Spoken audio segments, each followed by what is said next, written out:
Nation's Symbols by T.M. Krishna. We are deeply honored to have T.M. Krishna here. As all of you know, he's a brilliant musician, artist, activist, as well as author. He's also won a number of awards, including the Raman Magsaysay Award in 2016, the Indira Gandhi Award for National Integration, and many more, including the prestigious Sangeeta Kalanidhi in 2025. He's the author of a number of books, including A Southern Music, The Carnatic Story, that was the winner of the Tata Literature Award in 2014, Reshaping Art, Sebastian and Sons, and of course, We the People of India. He's in conversation this evening with Gautam Bhatia, who is an expert in constitutional law.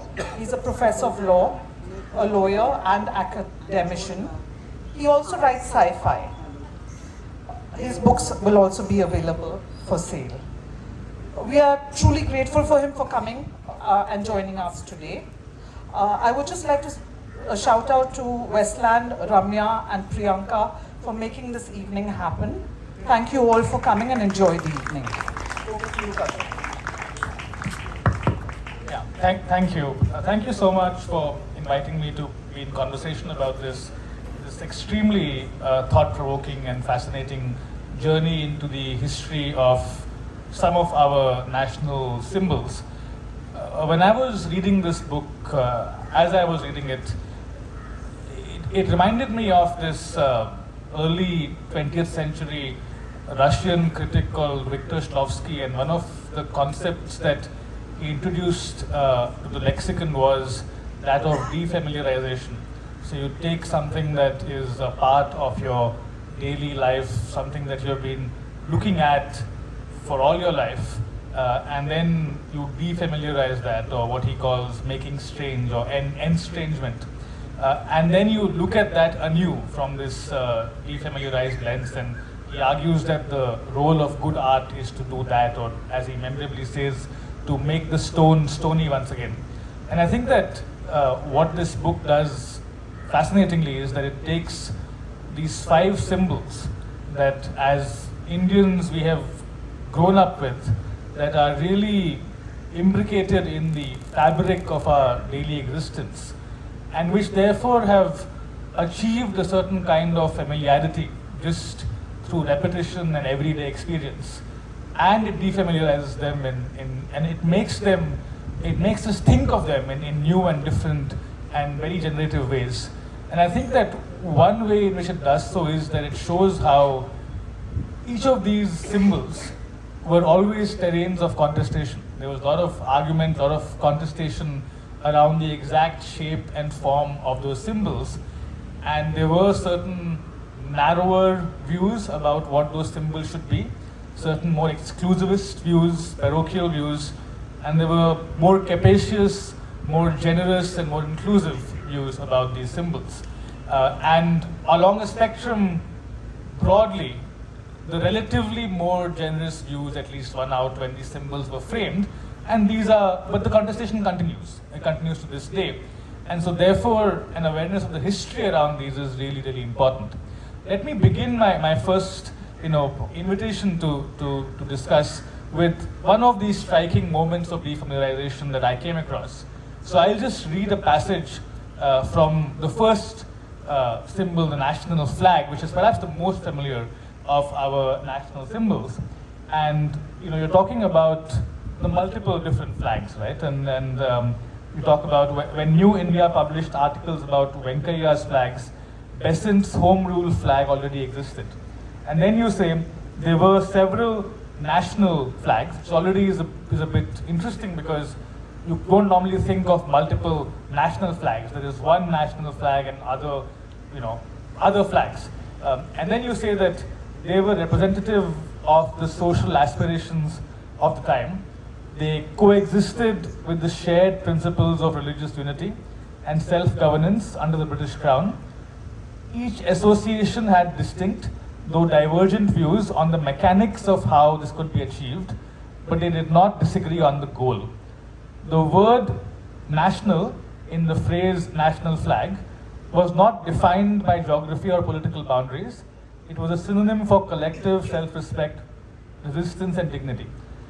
Could you just begin by taking us through this history? What were these different national flags? Where did they come from? And what was the contestation around them?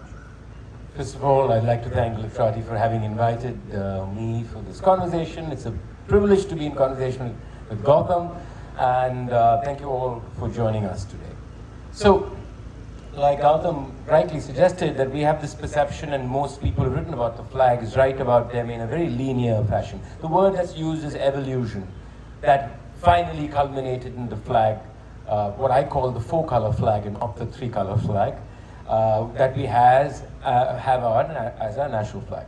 But if you look at the history, it's very interesting that there were multiple flags evolving in multiple geographical locations and multiple senses of what nationalism was.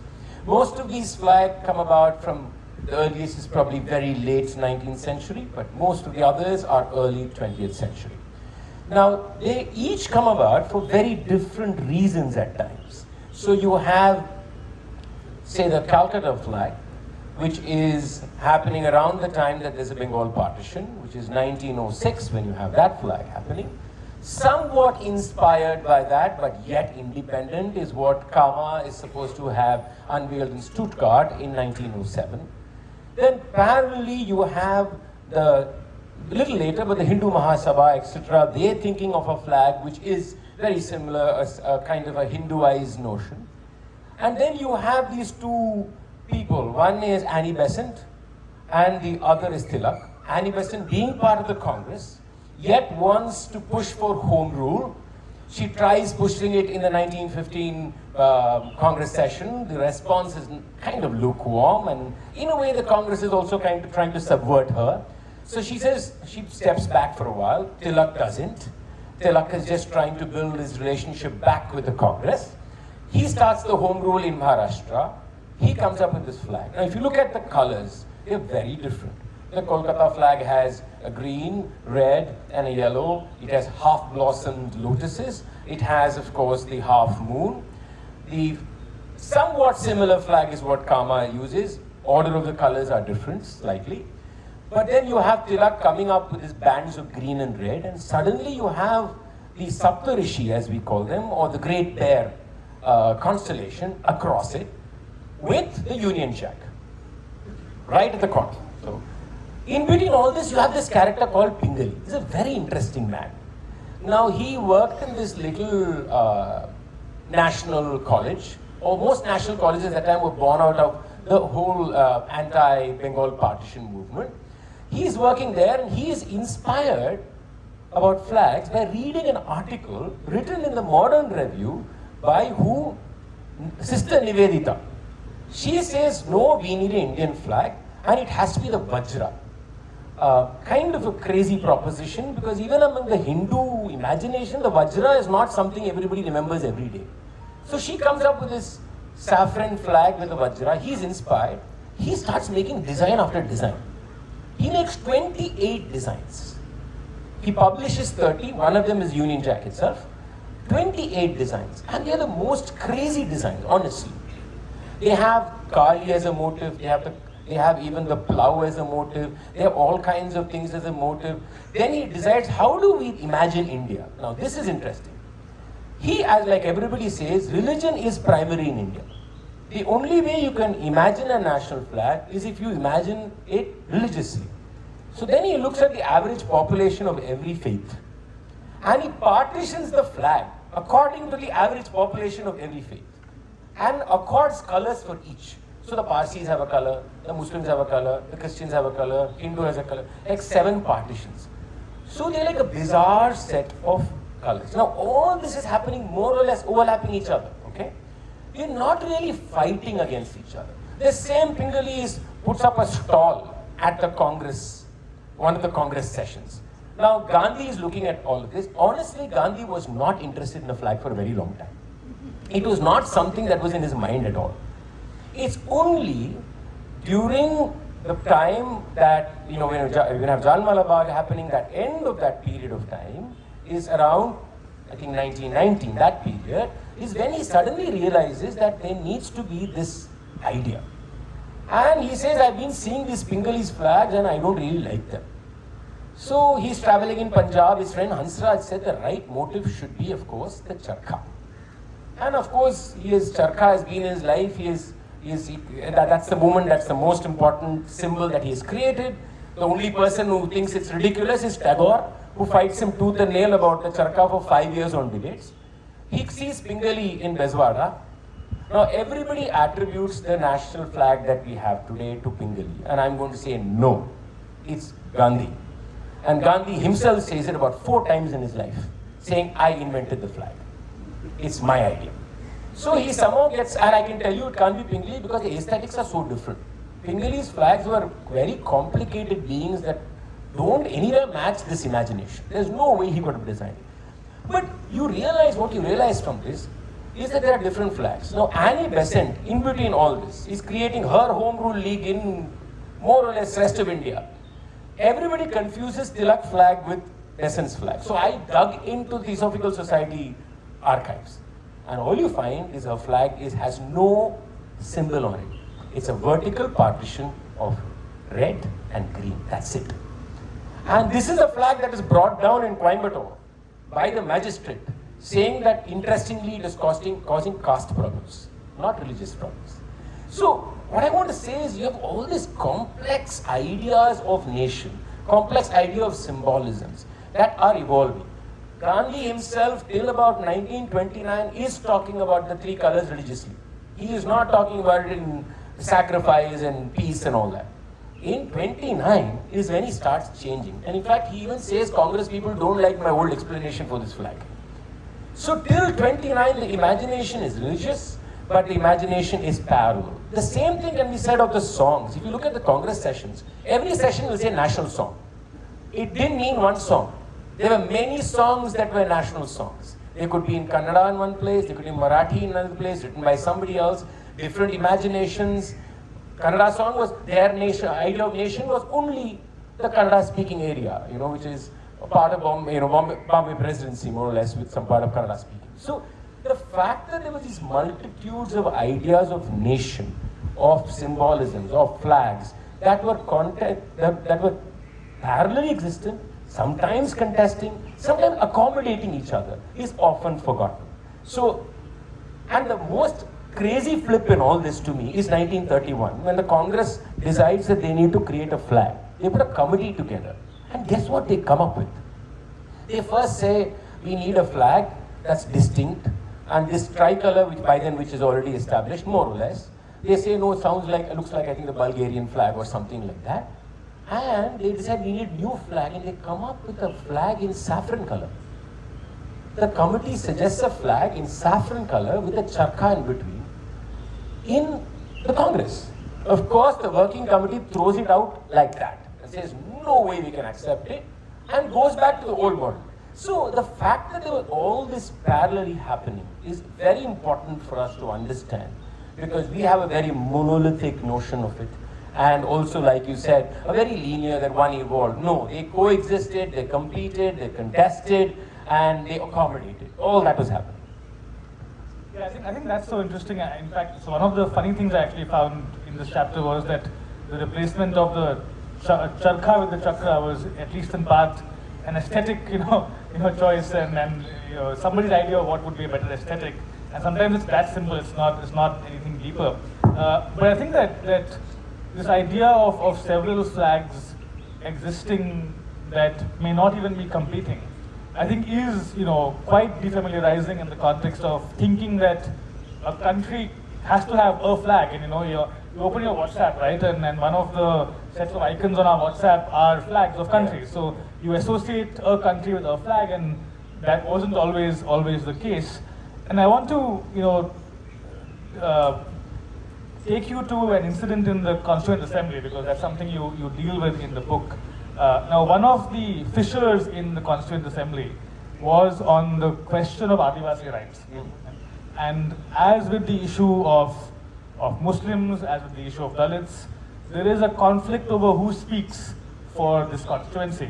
Does the spokesperson from the constituency come from within the Congress, which is your pan-India party, or is it somebody else? And here, again, the Congress has its person called Thakkar Bapa, who's a Gandhian.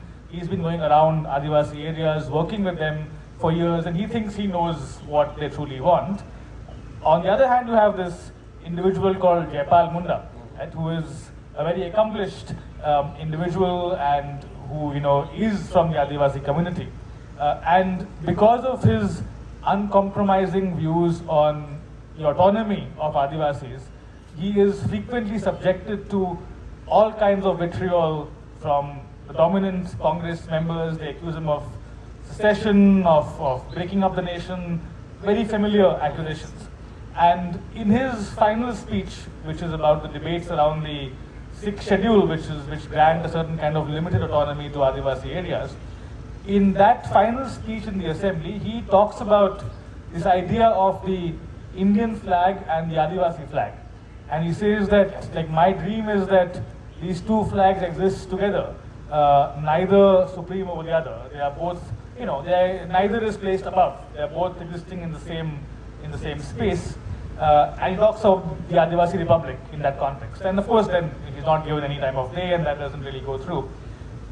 The reason I bring it up is because what I want to maybe put to you is that while on the one hand, yes, we do have these contested histories, we do have these parallel histories, but there is some degree of foreclosure that happens when you make that choice that yes, we will have the nation state formed with a flag. Because the moment you make that choice, you close off a set of histories and make other histories impossible. You also close off futures. So I'm wondering if you think that once there came into being finally the Indian flag, do you think there's space left for other flags to operate in parallel, or with that choice we've now closed off that whole possible future of, say, a plurinational framework, where we don't prioritize one flag or the idea of like a nation state over other agglomerations within the territory of what we think of as India? I think it's a fabulous question, a very important question that we don't even have in our imagination today, and that's primarily the problem. To even suggest this seems impractical. Immediate reaction is, how will there be secession in different parts of the country? Will there be breakaway? And that's the argument that's been happening for 100 years. It's not new. So if you think, for example, the Kashmir flag, to just straight go to something that we have lost right now, not go in the past, that it coexisted. Those two flags, the Kashmir flag and the national flag, as we call it, coexisted. Or the demand of the Naga flag, that happens even now, that is so close to the Naga identity. We don't have our imagination to believe that they can coexist. Now, it's not just a symbolic coexistence. If I say two flags, and if he says two flags exist or two ideas exist, there's something fascinating that it opens for dialogue, that it allows for a certain exchange, and what it does is breaks down hierarchy. Symbolically breaks down hierarchy. But the problem is this entire fear that if you allow for this sense of pluralism or diversity, a word that we use often, that somehow that will lead to breakup. So then it asks a deeper question, is what is it that keeps us together? Now, if you're constantly afraid that you're going to break away, then your glue is the problem, right? Then what is it that keeps us within, shall we say, this geography we call India? Is there anything? That's something, honestly, Gautam, I've also grappled with. In my travels across India, sometimes I look at the person in front of me and say, okay, what is it that really, I write in that book too, connects me to this person? I sometimes don't find anything, very honestly, right? So I think that the flag actually makes it harder for me to connect. Because the moment I determine my identity from a tricolor, a four-color, a certain song, a certain emblem, whatever it is, right? I also believe everybody else has to subscribe to that imagery of themselves that is drawn from those symbolisms, right? But people don't. You could even ask an even deeper question. Even within what you would call mainland India, you could ask whether a Dalit feels the same way towards the symbols, whereas do I feel the same way? So there are grades of associations, even within a one symbol. There are grades of relationships, and those relationships keep changing. What multiplicity allows is it allows for each person to find their safe symbol, if I can use that word. Because the word safe space we use, but you need a safe symbol. You need that connection and that emotional bond to belong really within a certain piece of land. And I do think we lose that. We also lose it in language. If you're going to, I suggest in the book, why don't we even sing Jana Gana Mana in every different language of India? A very simple thing, and we're not the first to do it. There are other countries that have their anthem in multiple languages. South Africa is an example. In Sri Lanka, they have their anthem in 2 languages, both Sinhala and in Tamil. It's contested, but that's a different thing. So, or New Zealand, for example, I know there is a Maori anthem. So imagine listening to the anthem, even if it's the same song, in various languages. What kind of nationalism is that, right? So we I think, disallow these passages of conversation. The moment we go through this whole passage saying we need a set of things that we determine to be what we are, and everybody is indoctrinated, to be very honest, from childhood to be subservient to those symbols. We really don't have a relationship with them. I'm brutally honest. We have a sense of subservience with them. It's almost, there is a tinge of fear, even before the violence that we see today. Even before that, right? So is it really respect? What is it? Is it a certain fear that if I give that up, then do I lose something? So how do we define ourselves is something that this definitely asks. Yeah, and you talk about the Prevention of Insults to National Honor Act, and an act that I've had occasion to engage with in my professional life, because in that regrettable case around the national anthem in cinemas, I was one of the many lawyers who was present or involved in some way in that case, and I happened to be in court when certain lawyers were thundering that what is your problem with standing up for the national anthem? What is your objection? And so it all became, basically a top-down imposition. I have a little story, if you don't mind. So, many years ago, I was at a concert in Bangalore. And I remember at the concert, my colleagues were all introduced specifically with the town they belonged in. Not that their name had it was done. And for some reason, I was a little younger, so more irritable. So something snapped in me. And I said, you know what, just call everybody by their name. If it's from Karnataka, our own Karnataka somebody, or somebody from... That suddenly bothered me. And I think I was irritated. And I decided to sing Jana Gana Mana on stage. Okay? So imagine I'm seeing a classical concert, so I'm seated. We're all seated. The audience, I don't know if they got up or not. Anyway, I sang it.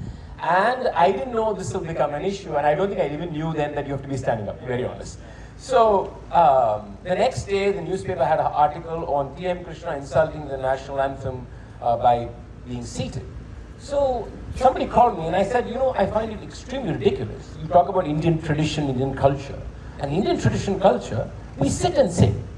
So, technically, you should think I'm being far more Indian by being seated and singing the anthem, right? So, even posture, for example, right? So, this notion that only if you stand up are you being respectful to something. If you sit, you're not being respectful to something, right? Or to your point about this insults to thing. There's another case that happened. So I don't know when can the national anthem disturb, if you ask that question. So I'm at a concert hall in Mumbai, and I'm in the green room. It was an auditorium owned by the government. So they had this rule that any event, they don't care what event, the audio system will play the national anthem before it. It's as crazy as it can get. It's a very Mumbai thing, yeah. Okay. So I'm tuning my tanpura in the green room, just getting my space to sing. And the loudspeaker blasts Jana Gana Mana. It was the most disturbing moment.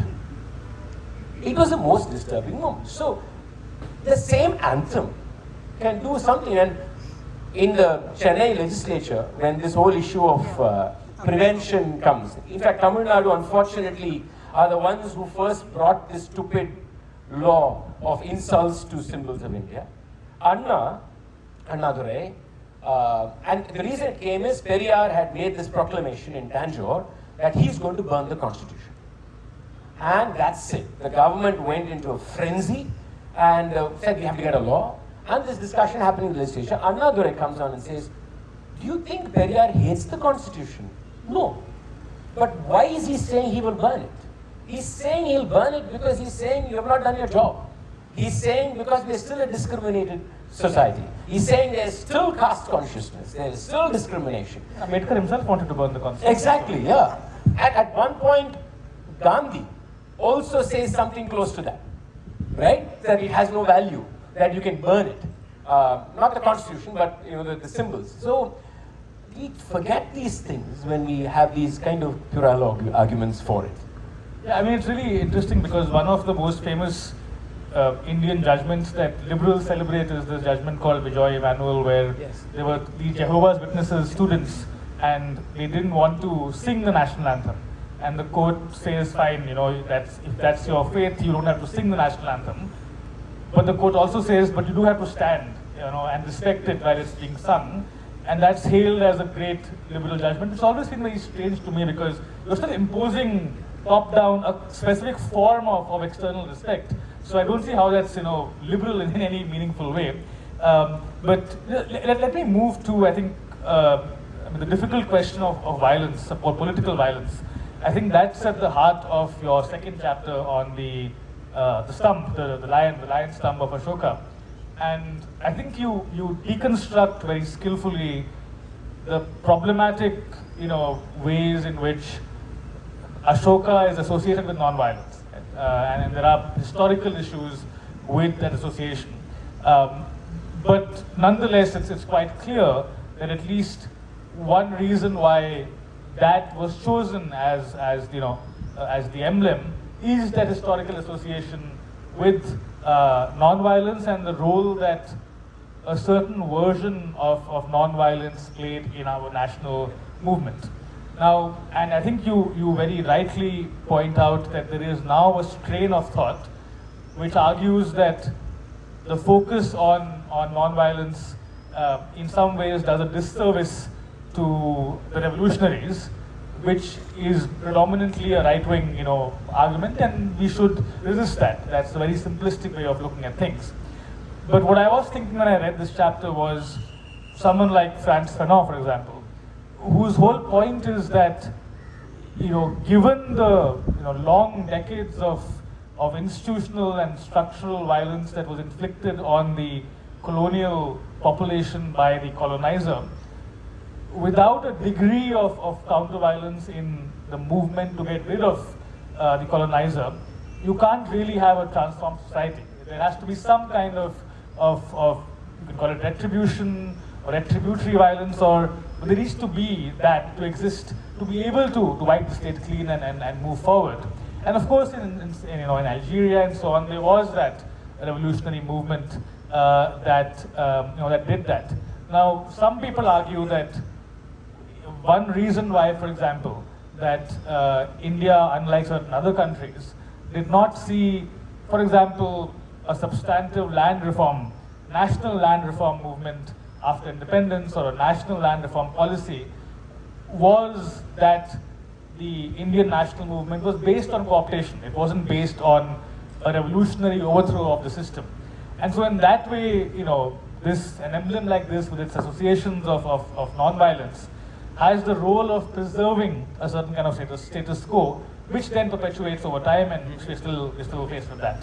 So I was wondering what you think of that argument and just the role that violence would play in something like a freedom movement and in overturning what is an agglomerated status quo that is unjust. So it's always a fascinating argument to make that if there was no violence, in some ways saying society is not pushed to its corners, which then becomes a kind of a point where they say just at the cliff, and they say we need to recover from here, and therefore you kind of wind back from there, realizing the falls there. Now, if you don't go to the cliff and you don't fall, or some people don't fall, then how will you know how to basically recover is the question. I mean, I will change it. First, of course, we know there were revolutionaries. There were parallel movements happening maybe in smaller pockets than say, the overarching movement which was not physically violent. But non-violence itself is an interesting idea. That's something we forget and we don't talk about. I kind of speak about it a little bit in the book. And I think there's a giveaway in one of Rajaji's essays where he calls the British the enemy. Now, I found that fascinating. He's talking about a non-violent movement where this is the flag resistance that's happening, and you have all these people walking, and he says the enemy. I thought it was a Freudian slip. So, in a non-violent movement, where is there an enemy? I mean, so that's the question that first came to me when I read the essay. So first, non-violent movements do also seed fear. Let's first be very clear about it. So the person who's facing it, at some point, there is a sense of fear which comes from a different place than being hit physically. But to say that non-violence does not have this tension of fear is a bad understanding of what happens in this entire relationship. So the problem is we've painted non-violence to be some fearless, like happy thing that was happening in some manner, whereas revolutionary took the gun and shot. So, and I think we have enough examples in contemporary India how you can be violent without actually lifting a gun. So the non-violence movement, it was physically non-violent, 100%. But did it instill in, as Rajaji said, the enemy, a sense of fear, a sense of discomfort, of being destabilized, which are all the things that you want? They did every one of those things. So I think that's why I think the argument is flawed.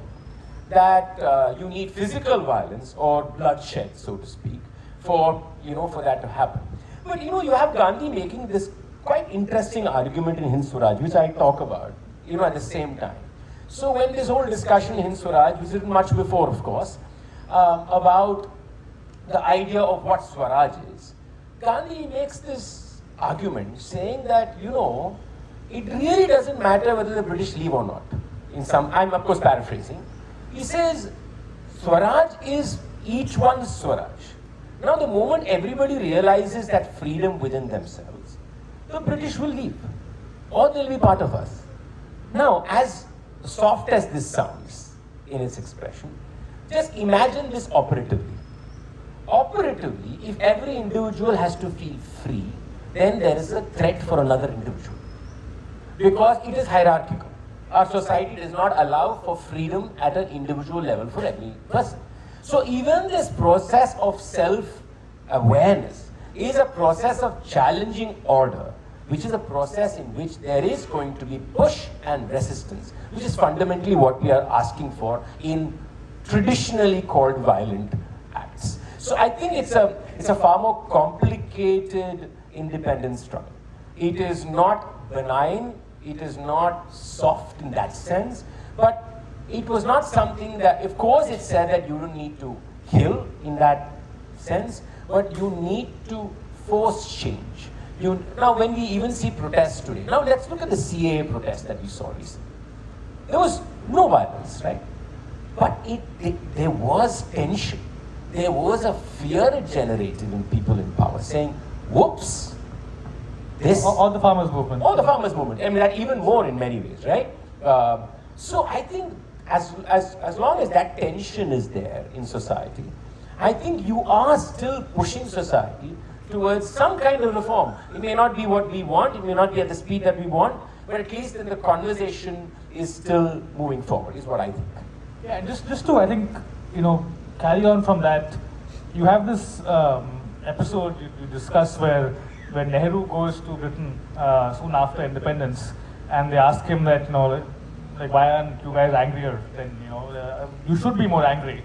And he has this answer which he says that, you quote that Indians can't keep grudges for too long and things like that, and and he has that answer which sounds very noble, but there is this really interesting piece by Amiya Srinivasan, the philosopher, where she talks about the necessity of anger in certain circumstances, and of course, in some ways, anger is necessary just as an acknowledgement of the injustice that has been visited on you, both acknowledgement and then the ability to act on that.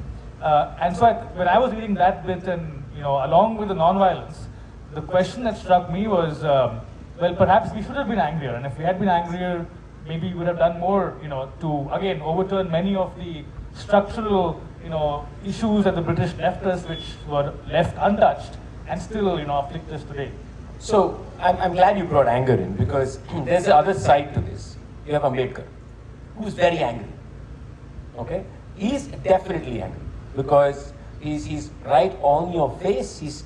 You can see it's coming from.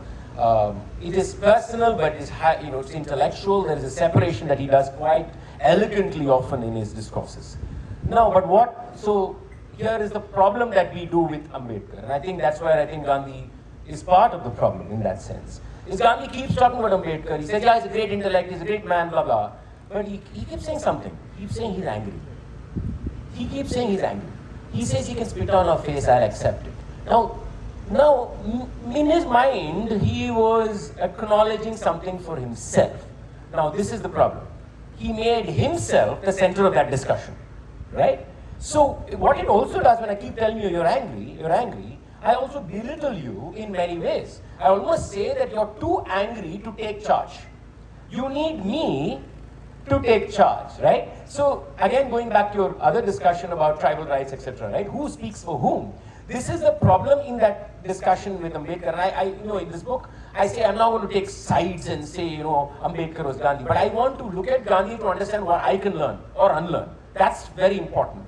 And I think this is a big problem. So there's the other side. So when there is anger, there is a belittling of that anger. There's a belittling, it depends on who's angry, of course. So if somebody like Ambedkar, or in today's context, a woman is angry. You see that every time. A woman being angry and a man being angry are two different things, right? So the moment you express that, it's almost like you are incapacitated to be intellectual at that point, to make a coherent argument, right? And I think that's what Gandhi lands up doing repeatedly, almost till the end, with Ambedkar. I think that is what actually really upsets Ambedkar in many ways, that you don't have this discussion with me in that manner. And this also allows then Gandhi to say, I am the right person to be foregrounding this conversation and not anybody else. So here, I just want to say, here is the other side. I agree. But I think the problem with that anger argument is, question is who's angry, right? So if you don't have a society where it is seen in a fairly more equitable sense, anger, then you fall into this trap of saying my anger is legitimate because I am in a position which is different, your anger is not legitimate, and unfortunately the person who's going to be more angry is the person who's marginalized. The person who is comfortable is automatically going to be less angry. So I think we also struggle with this tension in that notion of anger, and I think that's also very clear in these debates. And even the Constituent Assembly, like when for example, untouchability is brought in, Gandhi is hailed, and I found that fascinating. Like there's a shout out for Gandhi there, right? So it's very, very interesting to see how that power equation works out in this. Yeah, and I think like that's a really important point, because is when some people claim that we are angry because 500 years ago temples were destroyed, vis-a-vis we are angry because there is caste discrimination in universities right now, and therefore we need rules to address that. Do you treat them as the same or not? Then becomes the really important question. I mean, obviously we think the answer is no, but there are many people who don't. So I think like that's a really important point to consider in the context of like India's historical association with non-violence as the dominant motif of the freedom struggle, which yields our national emblem, and the related part about just not being angry, vis-a-vis whose anger and expressed in what way. I think that's very even. There's the other thing, confusing words sometimes, right? Even if you accept non-violence, whatever it is, right? As it being a weakness, for example, right? Or killer instinct, and I use that word in the book, as being a great virtue. And somehow we didn't have the killer instinct. And I'm like, are you serious? I mean, you really think, and you hear that in cricket, for example. All the time, 1990s growing up. Yeah, like we don't have the killer instinct. And now what is the new Indian team? They have the killer instinct. No, what are we actually saying? So confidence, having courage, is very different from saying I'll be a vanquisher. I think they're two different, entirely different spaces in some ways. And so to be confident but to be restrained, say for example, is seen as weakness. So we've also, I think, collapsed a lot of a huge range of human feelings into two baskets, and which either you're aggressive, you're a killer instinct, which means you're everything, or you're meek and you're, subservient in some manner. Yeah. I want to, just come to the national anthem chapter, which I enjoyed reading very much, in particular the historical battle between Vande Mataram and Jana Gana Man. But what I want to actually ask you about is I think a very interesting part which focuses on the form. Recently I was reading this wonderful essay on Greek tragedy, which argued that so far there's been misunderstanding of the purpose of Greek tragedy, because the critics have not focused on the chorus, the chorus that is, and often in fact the chorus is wordless. So by not focusing on the form, you miss out on something very, very important about what role tragedy was playing in the ancient Greek city-state. You can't just focus on the words and on the content, but also on how it's expressed. And you have a fascinating, I think, analysis which comes from your, perspective as a musician on the form. So could you just take us a bit through, the form of the anthem and what that tells? Absolutely. I mean, I think that was one part where the musician in me completely came to the fore. Because, people have written about Vande Mataram before. Sabyasachi has written this wonderful book. Other scholars have written about it. And some parts of the historical information in this have been written about, some have not. But I said, what about the song? I'm a musician, I sing. So, what about form? And we also forget, like he suggested just now, is the form often informs you in a manner that just the words don't inform you. And unless you know the form, you won't be able to look into that, okay? So I said, okay, let me look at the form of Vande Mataram, let me look at the form of Jana Gana Mana. So just to give you a quick historical, background, Vande Mataram is written, accepted by scholars in two phases. The first is the first two verses, written between 1872 and 1875. And then you have the third and fourth verses written sometime before 1881, when Anandamat is published by Bankim. Okay, this is more or less accepted. So I said, okay, let me look at the song. One is I knew the song before. I knew the version sung by Dilip Kumar Roy and M.S. Subbulakshmi. Sangeeta, my wife, we have sung that version together actually. So I said, okay, I know that version, so I'll sing it. And I remember even then when we sang it, both of us were like, you know what, this song doesn't sit together. Nothing political about what we felt. It was musical. We're singing each verse, I'm saying, and you say, in Tamil, we say one thing as musicians, Okkarla. Now, it literally means did not sit. Okay? But you know what I mean? If you don't sit comfortably, that something's wrong, right? We just knew the song didn't sit. So, Vande Mataram, the first verse, is stunningly gorgeous, both lyrically and in form. Sujalam, Shukalam, Male, Jasi, Jala, Shitalam, Sashya Shamalam, Mataram. Shubhra Jyotsna Pulakati Yamini, Pulla Kusmita, Drumadara Shobhini, Subhashini, Sumadhura Bhashini, Sukadam Varadam Mataram. It is, first of all, the use of sa is automatically a soft syllable. Sa and sha. It's a brilliant play between sa and sha.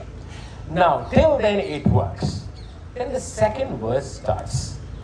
And you're suddenly like, okay, the meter is shifting, which is fine.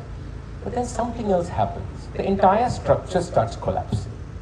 So I said, okay, why is it collapsing? Now, the first verse is this description of the land of the goddess of sweet tongue, and these are very old motifs. They are not new motifs. These are not new motifs that Bankim has used. Tyagaraja has used it about Rama. Everybody else has used it about their favorite gods and goddesses. That you have a soft voice, you have lovely words, etc.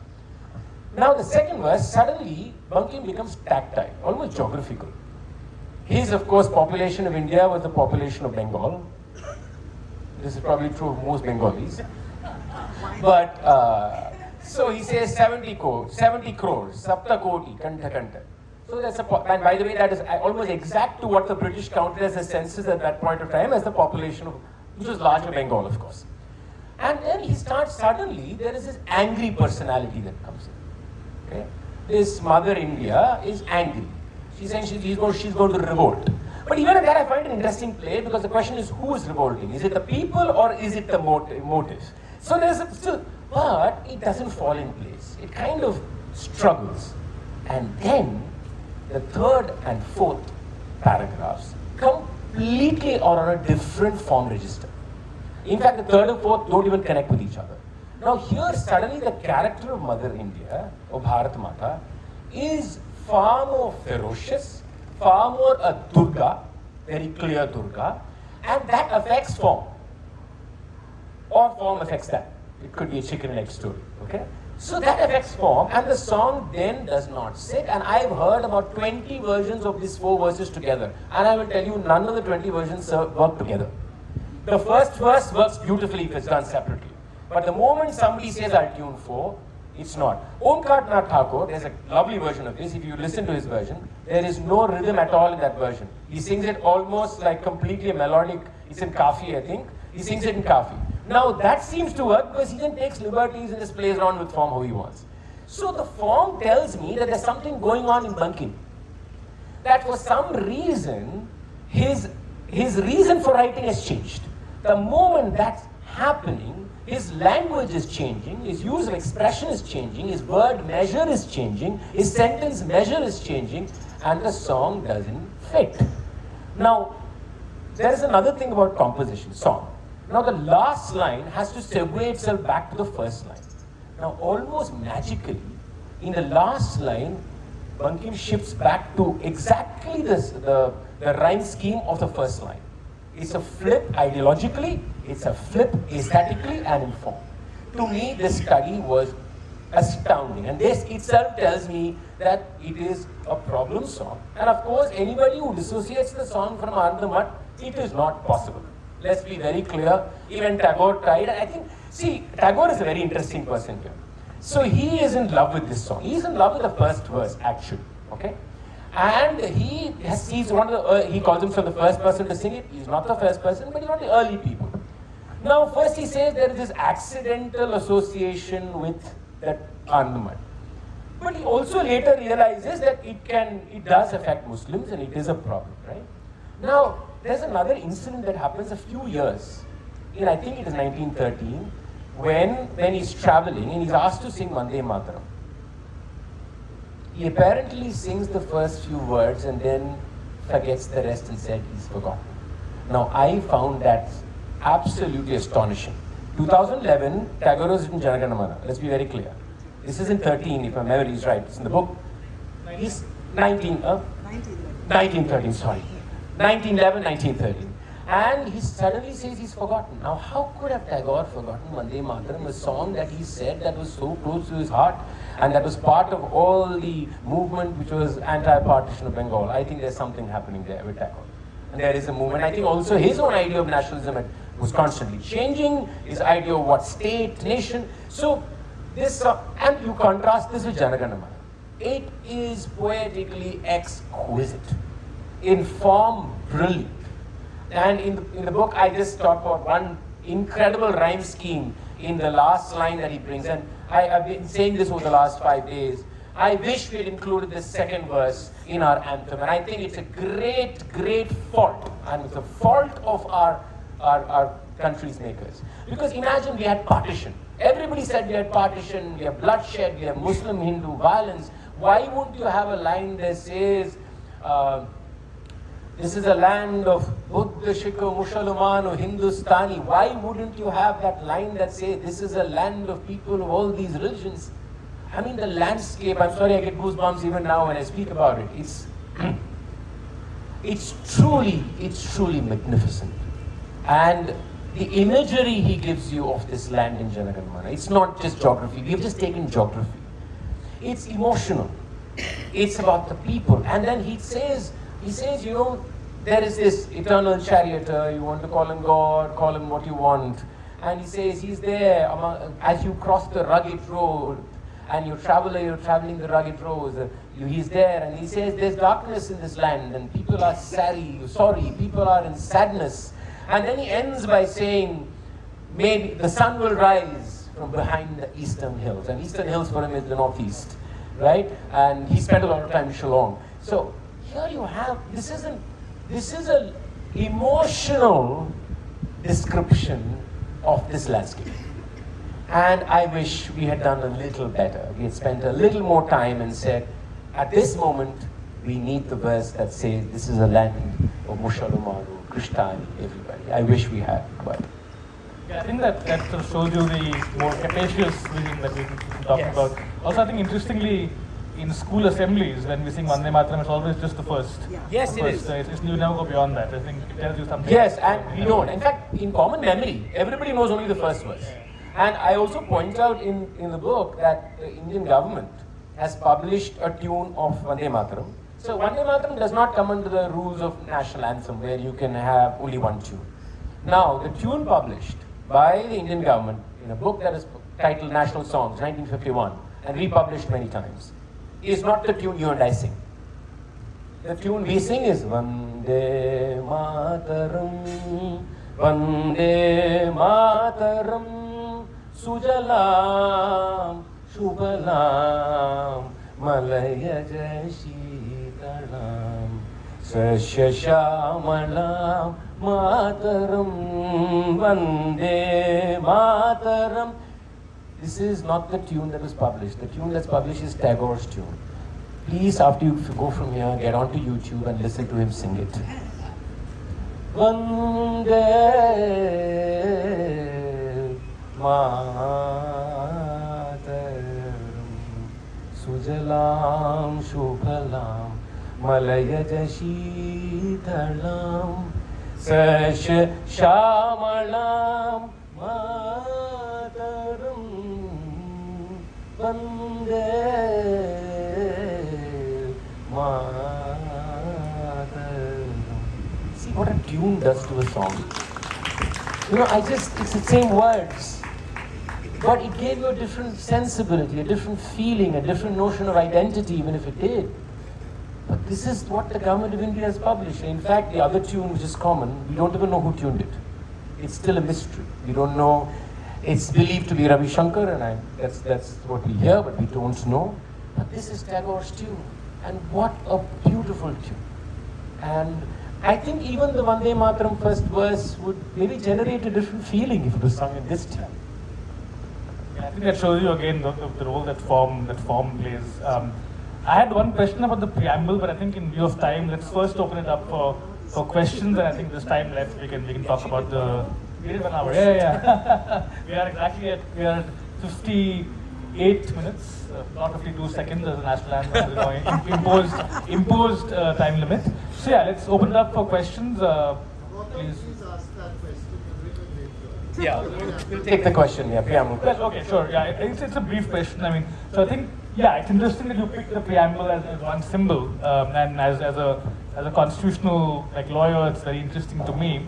And you have this part in the book where I think I see some kind of outrage that how could they have detention without trial in the Constitution, which actually is not quite as surprising when you note that in the period between 1946 and 49, when provincial Congress governments were in power, they used detention without trial even more enthusiastically than the British. So in certain ways, our independence, formal independence, came into being with our governments at war with the people. So with that, in that sense, and there's this momentous line in Kanabiran's book that A.K. Gopalan, the first ever political prisoner, he basically did flag hoisting in jail because he went from being a prisoner of the colonial government to a prisoner of the Indian government, right? So I think there are some difficult questions about the Constitution's embeddedness in a certain colonial governmental framework. But the question I have is about the first three words, the people. Right? So that's the phrase with which the Indian Constitution begins, as do a number of other modern constitutions. That is the idea. And here, what I find interesting is that there was a very conscious decision that was taken in the assembly that we will preserve the economic status quo, which is effectively a capitalist form of economic production.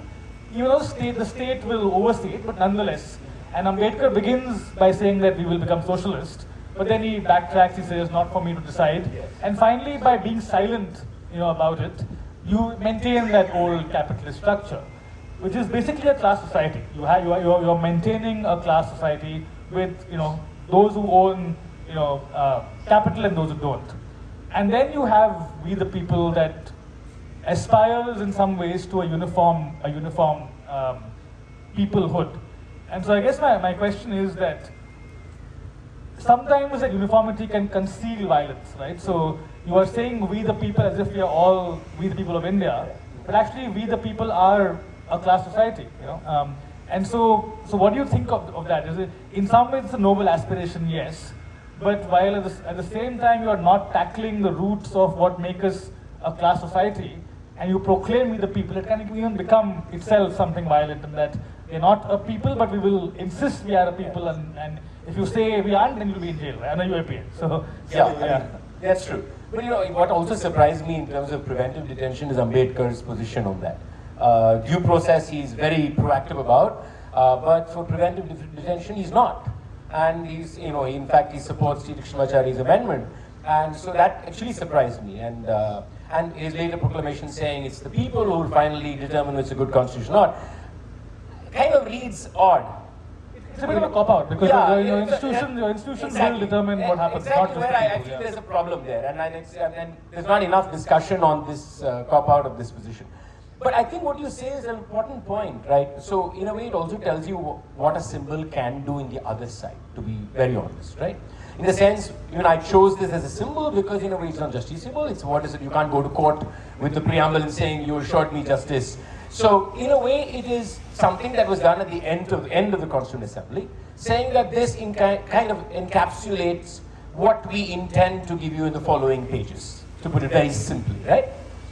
Now, the fact that we said we the people is of course in a way utopian maybe at some level and ambitious kind of a presence. But it also tells you, to just go on from what you say, that it's not enough if you say this, if the following pages do not really completely encompass that possibility of making everybody the we, right?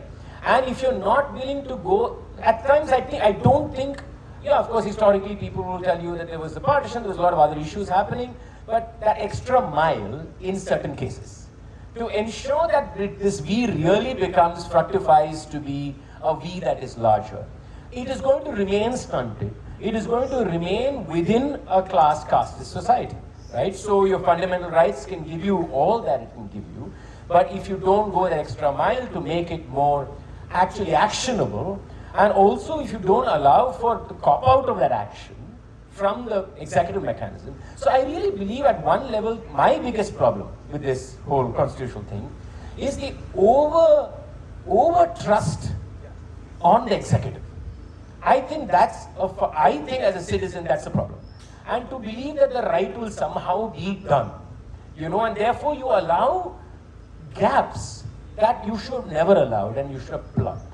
And you also, I think, did not see that the judiciary and the executive can be in great conversation with each other in a manner that does not separate them. I think a fundamental flaw is seen ultimately is human beings who occupy both those seats. People in courts are also political beings. People out of court are also political beings. To not see that very fact of life is, I think, one of the problems we have been facing in the past, is probably accentuated much more now. And therefore the we remains only, like you said, a very classist we in many ways, very casteist we in many ways, very gendered we in many ways. And I think, I don't even know, I must ask you the question, how does one, for example, as a constitutional expert, how does one today, in 2026, if I gave you a magic wand, let me finish with this, how does one make that we a larger we? And where would we begin? That's my question to you, actually. I think that is an impossible question to answer, but what I will say, I think the interesting thing is that you have the first three words, we the people, and in the Indian constitution then the people disappear. So there is no further mention of them anywhere else, which is actually in contradistinction to many other constitutions where you have mechanisms for public participation at the levels of lawmaking, at the levels of administrative action, at levels of constitutional change. So at each of these three levels, you provide a space for the people to come back into the constitution, which we don't because ultimately the constitution makers did not trust the people when they were making That's the exactly. They trusted the executive far more than they trust the people. So it's kind of a ridiculous position. Yeah, and that's by design. So I think what I would change would be at least I think there is no magic wand, but to start with creating those spaces where the people can come back in and can be treated as conversational partners in the constitutional processes, as opposed to recipients of constitutional action. I think is the place to start, and then we say that we go. But I think it's a long. Yeah, the only place we have people is in the what I think is a ridiculous section of duties. Which, let's open it up for questions, I think.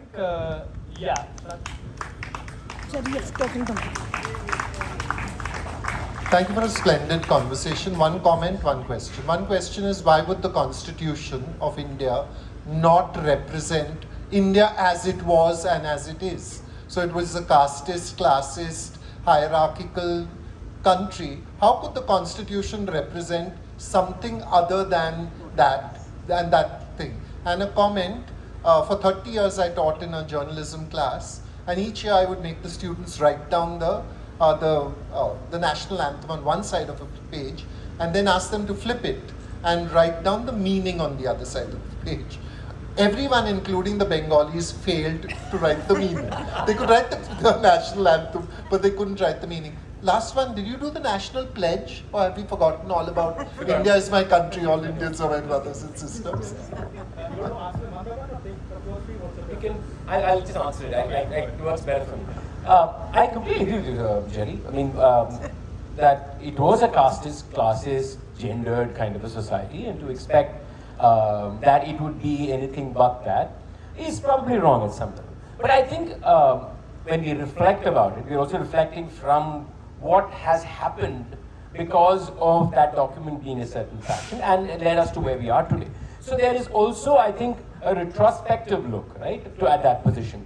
And also, I think the problem on why we expect more is sometimes there are places where you're saying, despite us being that, we gave ourselves this, not bad, right? Or for example, some of the fundamental rights, sometimes you have to say, it's like, not bad. I mean, accepting that. So maybe the problem was that we went that halfway in some cases. We will not go take the full step. And that's what maybe the disappointment is coming from.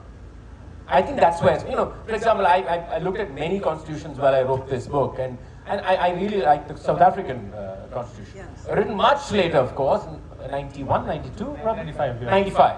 And I'm saying, yeah, of course we can't, but, maybe then that's something we should look at now, in many ways. It's come at a different time period. So, also the fact that we don't think that we need to go to the past and then reimagine a present, and also look at those gaps in between.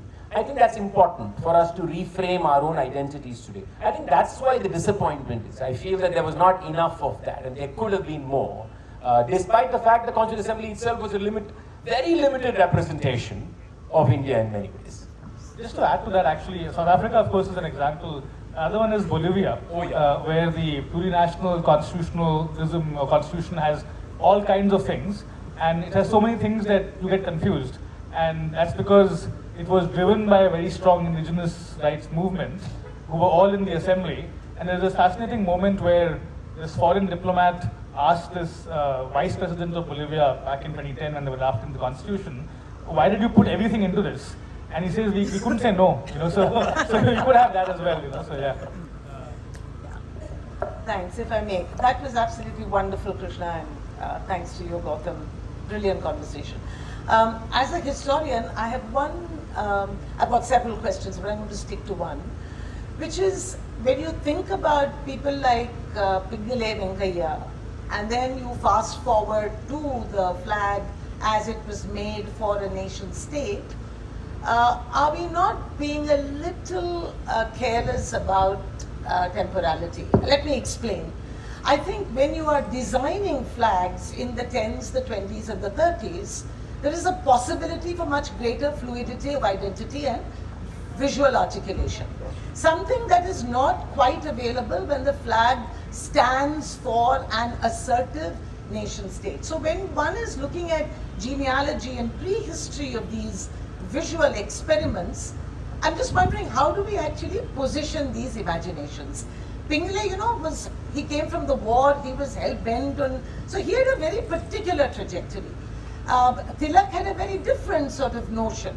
The idea of flags mobilizing, whether it's Hindu Mahasabha or in Eastern Bengal during the partition, are very, very different. Of course. So I'm just saying that the idea of myriad imaginations, fluid imaginations at a particular time, and something that gets frozen, and we are victims of that frozen even now, even more. So I'm just thinking whether or not, as a practitioner of history, how would I actually differentiate these moments of making symbols and receiving them? I can't answer for a historian, I'll answer for a citizen. I think in a way your comment itself had, in a way, the answer when I was receiving what you were saying. So I think it's very important what you said, that moment of time, there's a fluidity. There are also different aspirations in that fluidity. There are different locations in that fluidity. And you also must remember that the idea of Swaraj evolved from simple rights to equality to representation to under the dominion, and finally we're saying we don't want you to get out, right? So there's a lot of mess in that entire happening, and it's not linear, it goes back and forth. But I think what maybe we were also talking about is, I understand also the fact that when you're creating a nation state, that you want to create something that's crystallized. And I understand that need, which is what you're pointing to.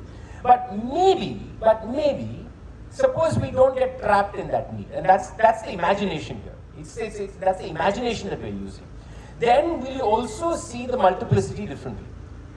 Right? So right now what we're saying is we have a certain period of time when such identities are not clear, we're still struggling to understand, and so multiplicity is understandable and fluidity is understandable. But once you are clear about this is who I am going to be, it's natural that we not gravitate, we crystallize one form. But I'm saying, suppose we don't accept that duality, okay? Then I think what we crystallize, even if we do crystallize, I think it will be different. Right? I think then again going back to form, because a flag is also form in many ways, then the notion of form I think will change. But it's a human species problem at some level, right? Because I don't think we're capable in many ways to actually think that we could be fluid and yet remain or yet bond in a unifying, not unitary manner, right? So I think that there is that tension there, but I think it's got to do with us being sure that we need to create this to stay together. I think that's where the problem is. And just to add, I think this question and your answer reminds me of one of my favorite books. It's a book called Yesterday's Tomorrow, which is this, you know what I'm talking about, yeah. So it's this book about, these moments in 20th century left-wing history where there was more than one path possible. And just to position yourself in that moment and then ask the what if. So the Kronstadt rebellion, Stalin's, gulags, all of that. And it's a very interesting way of putting yourself in that moment and it was still fluid. And then through that, establishing the contingency of all of this. So I love that book, so I would recommend that, yeah.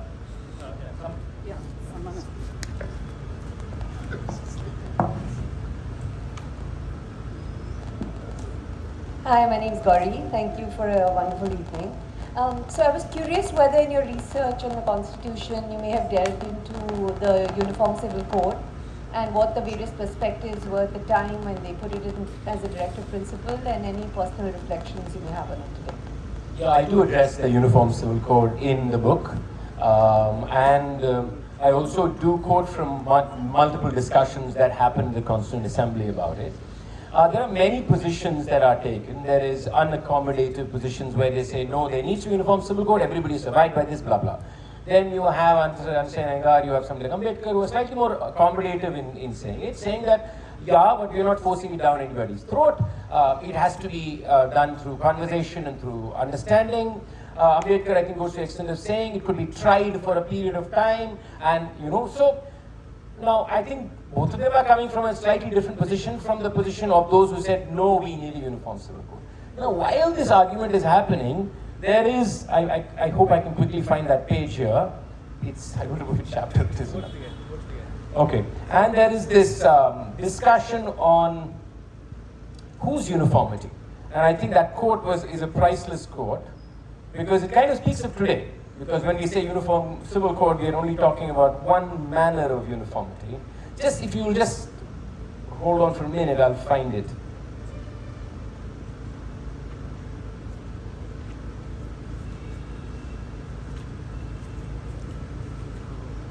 I'm not sure it's there.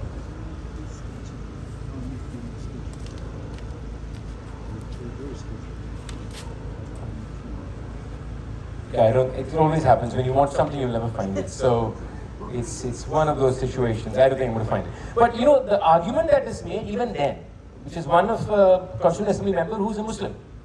And he asked that very profound question. Yeah, Poker Sahib asked that question. He says, you say uniformity, whose uniformity? And that's asked then. And that's exactly the question that we are asking today, right? So that struggle was there even in the Constituent Assembly of people from minority communities saying, you're saying uniformity, uniformity. What do you mean? And he also says, you're saying that, you know, about beef, you're saying we should all abide by the fact that you don't like beef, blah, blah, blah. There's so many demands being made of the Muslim community.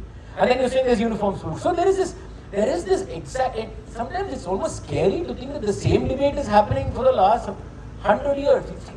It's stupid at one level, isn't it? You know, that we've not grown as people over there, that we should have the same argument. So I think the Constituent Assembly had multiple sets of people. Some who believe hardcore thing, others who believe that we need to have a conversation about this. I understand why there needs to be uniform civil code, and I think Muslim members who said, I don't understand why. Explain to me. There's actually one funny moment in the drafting committee where they are debating the Uniform Civil Code within the committee, and it's a 9-member committee before it goes to the assembly. The committee has five upper caste Hindu men, Ambedkar, Binu Masani, Parsi, and 2 women. The split is 5-4 against the UCC. Ambedkar, Masani, the 2 women are in favor of it, and the other 5 Hindu men are against it. So it's quite funny actually, yeah. Because I think the two women, I can't remember who they were, but I think they saw it clearly as the first step towards a gender just civil code. Yeah. And so I think that was a very strong sentiment in the assembly as well. Other questions? I know many people have come here in the hope that you're going to sing. Oh, no. One song. We can switch off the lights and pretend that there's a electricity my best answer break. to that is a story. And I hope that will completely end that question. But the story is a story about a great musician by name Balamurali Krishna, Dr. M. Balamurali Krishna. Is no more, great classical vocalist, traveled the world. And he was a Telugu man, and the moment he went to any country, the Telugu doctors will all call him to his house. And they were the richest in the city anyway. So he goes to this doctor's house, Telugu doctor's house, for dinner, and he enters the house, and there's one round of drinks, and the doctor says, Balamurali Galu, Okka Paatu, one song in Telugu. So, I mean, we have all spent some time with him. He was an incredible man. You never saw him scream, shout. He'd even smile and nod his head. You don't know what he's thinking, what he's going to say. So he smiled and nodded his head once. Second round of drinks have gone. The ready doctor is more drunk. Comes back to him and says, oh, Kapat. You know, classic Telugu Tamil cinema style. Again, Balamurali says, But 4th time, and Balamurali could really hold his drink, I know that for a fact. And 4th time, he said, stopped and said, Reddy Garu, you are a doctor? Yes. Can you please do operation now? That probably answers your question. That you would only ask this of a musician, a singer. You would not ask this of a Sachin Tendulkar. Can you show me how your off-drive is done right now? You wouldn't. But having insulted you, I will sing a song. I won't sing a song. I will probably sing something that's connected to the book. I'm not going to sing an arbitrary thing. This is something I love singing. You have to just hold on for a minute. I never thought I'm going to sing today, so I don't have the lyrics right here. So, as much as we spoke about Janaganamana, my another discovery in this entire process was the discovery of Shubh Sukh Chain Ki Barka Barse, which was the Hindustani version, Hindustani as in language, version of Janaganamana, which Subhash Chandra Bose got Abid Hasan to write in Singapore. So those who don't know, Subhash had actually adopted Janaganamana even before anybody else in Berlin when he was in Germany. But then he realizes when he comes to Southeast Asia that he's building this army, he needs something that's not in Sanskritized kind of Bangla kind of style. He wants something that everybody can sing. So he asked Abid Hasan to reimagine the song. So 5 verses in the original, they reimagine 3 verses. And they write this song. Now, you can find it online, and I've seen it online many times, and but I asked Sugata Bose, who is of course a preeminent historian, and I said, Sugata, do you know, can you find an old notation of this song? He said, no, I can't find it anywhere, I've not seen it anywhere, I don't know. Then after almost a year, or year and a half, he somehow found a notation in Western notation published in Ipoh, Malaya, in 1942. And he said, you know what, I found one, I'll send it to you. And of course he did. Now, what would you normally think that, yeah, I mean, the tune is the same, it's the same song, it'll sound the same as what you would sing, and that's exactly what I thought. So I got a student of mine who could read Western notation. I said, can you record this for me? So I'm going to sing it for you, and I hope you will be able to notice, I think, of very small differences from the Janaganamana tune. But as a musician, to me, that does something. That little change. So this song is from an old notation. I think it was Abid Hasan, with the help of Mumtaz Hussain, who actually imagined the song. The first lines are similar, but just pay attention for me, please. Shubh Sukh Chain Ki Barka Barse Bharat Bhag Hai Jaga. Shubh Sukh Chain Ki Barka Barse Bharat Bhag Hai Jaga. Punjab, Sindh, Gujarat, Maratha, Dravid, Utkal Banga. Punjab, Sindh, Gujarat, Maratha, Dravid, Utkal Banga. Chanchal Sagar, Vindhya Himala, Neela Jamuna Ganga.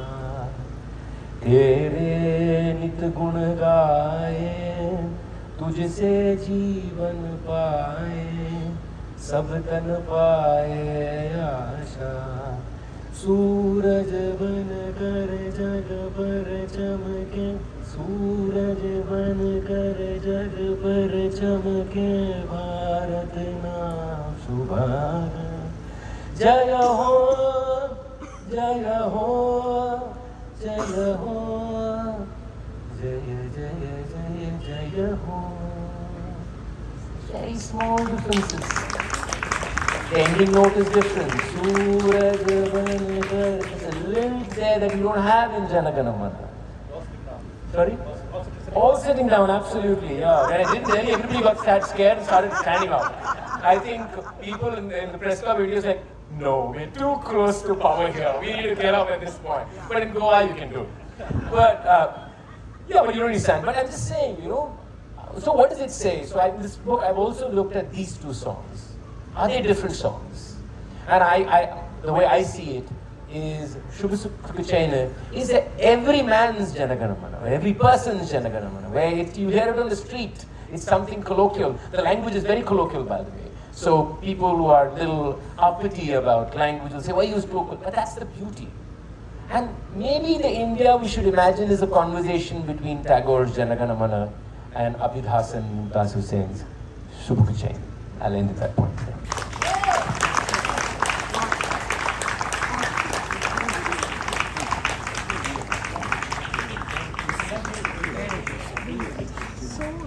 Thank you both very, very much. I can't top any of that. So I'm just going to say, those who need to buy books, please do that and come and get them signed. Thank you all for coming. Have a lovely evening.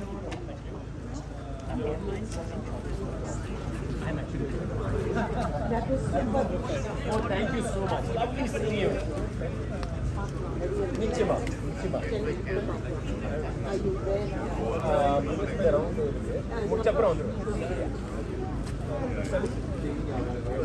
I wanted to say hi to your wife. She's right there. Oh, Jerry is throwing it in. Oh my God, Jerry, you're a show off. Big time show. So nice to you. How nice is it?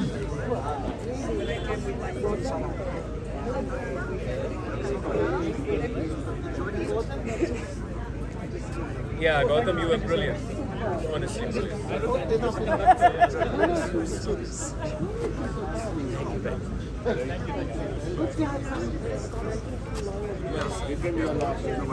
Sorry? How do you spell it? S-H-I-L?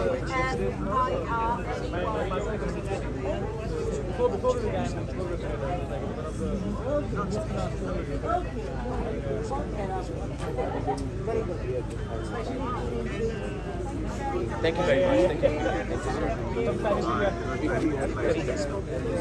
Chalo.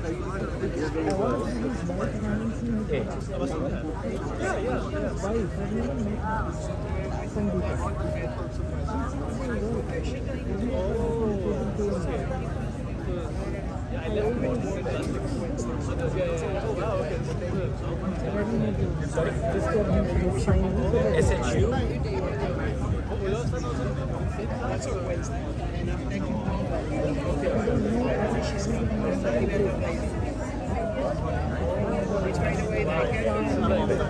Childhood days, like really long past. That's good. Who do I sign it to?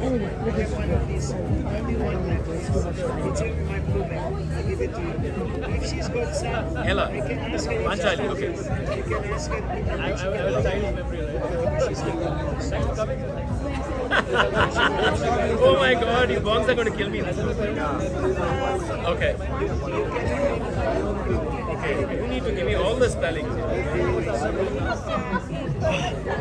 Oh, I'm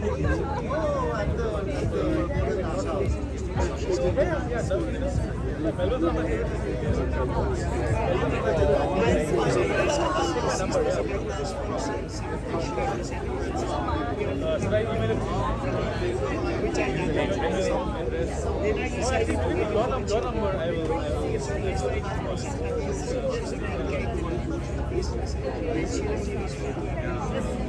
Thank you very much. Thanks. Thanks for a short time. Thank you very much.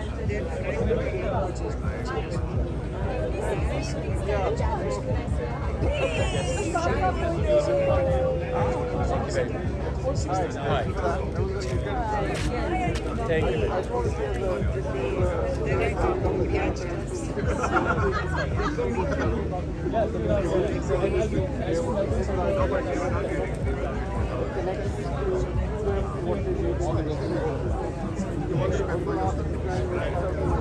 Yes. Spell again? Okay.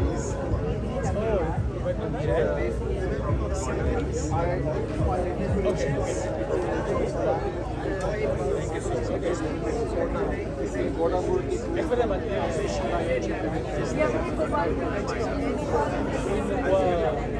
Of course he is, yeah. Of course. Thank you very much. That's good. Who do I write it?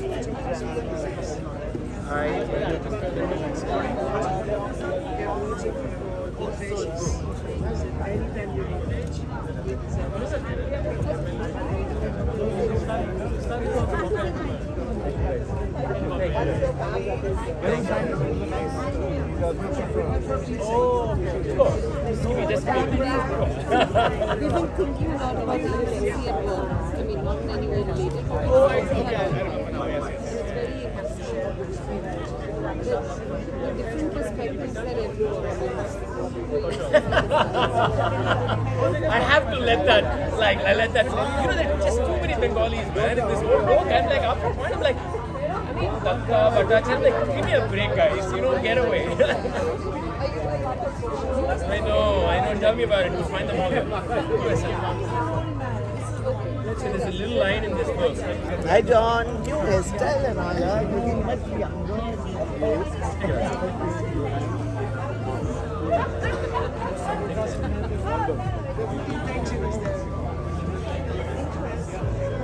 She's giving her biggest smiles. Yeah, there's a line in this book where Tamil tells me saying this is too much of Bengali impressions in our imagination. No, that's a fact. Oh, I'm so sorry that you're finding my Lovely. Thanks. Very much. But you give them what's up to them next time. Yes. They send you. Yes, I do remember. How are you doing?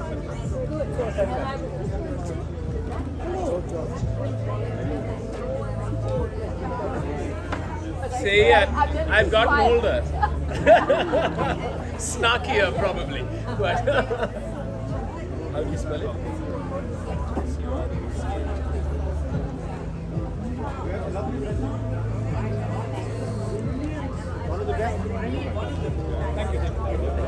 Thank you for coming. Thank you so much.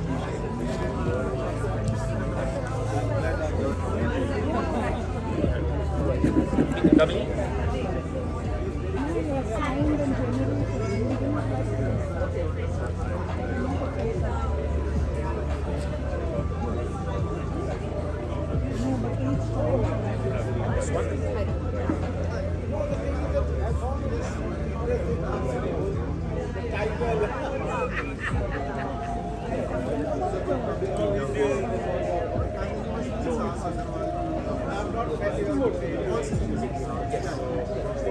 This one? Once I finish this, I will definitely. Absolutely. SHUBA? Yes, I didn't know that. By the way, I was told recently that the H is a South Indian thing. I didn't know that. So somebody told me Karthik is with an H if you're South Indian, without an H if you're not South Indian. I said, I didn't. I had no clue there was a. Yeah, me too. In fact, just in day for yesterday. I said, really? I didn't even know that.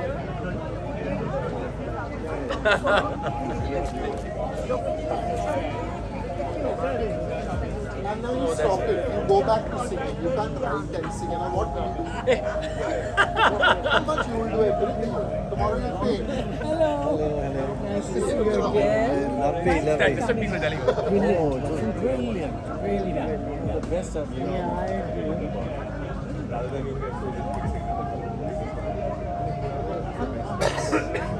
Thank you very much. Sorry? RAMU? Oh, yes. He's a famous guy on the television.